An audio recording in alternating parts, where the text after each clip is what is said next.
Hyderabad public ను వరదలు పరిశాన్ చేస్తూ చూసినాం, పాములు పరిశాన్ చేస్తూ చూసినాం, కొండ శిలువలు పరిశాన్ చేస్తూ చూసినాం.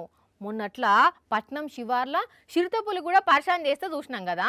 అయితే ఈడ మాత్రం పులి కాదు, సింహం పాములు అంతకన్నా కాదు, పట్నం నడిబొడ్డున ఇగో గివి పరిశాన్ చేస్తున్నాయి పబ్లిక్ ను.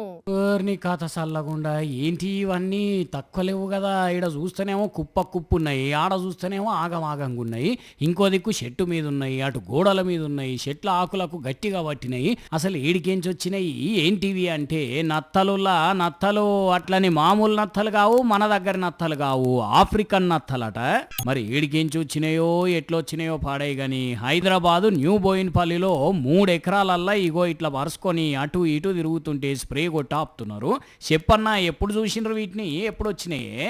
మొన్న వర్షం వచ్చినప్పుడు గుర్తించాము, గోడల పైన ఉండే దీనికి పిచికారీ చేసి కొంచెం తొలగించాము. వాటర్ నిల్చడం వల్ల ఎక్కువ అయిపోయినాయి, ఈ వర్షం నీరుకు వచ్చేసినాయి అంతే. వామ్మో, మొన్న వర్షానికి వచ్చినాయటనుల్లా కెమికల్స్ ఉప్పు నీళ్లు స్ప్రే కొడుతున్నారు. కానీ నత్తలు చెట్ల ఆకులు చిగుళ్ళు కాండం పూత పిందెలనే కాకుండా చెట్లనే కింద పడేటట్టు చేస్తాయట. ఆఫీసర్లు అయితే ఇప్పుడు దీని మీదనే నజర్ పెట్టి పని చేస్తున్నారు. కానీ అసలు పట్నంలోకి ఇంతగానో నత్తలు వచ్చుడే చిత్రంగా ఉన్నది పోండి. మళ్ళా అది మన దగ్గరికి ఆఫ్రికన్ నత్తలు.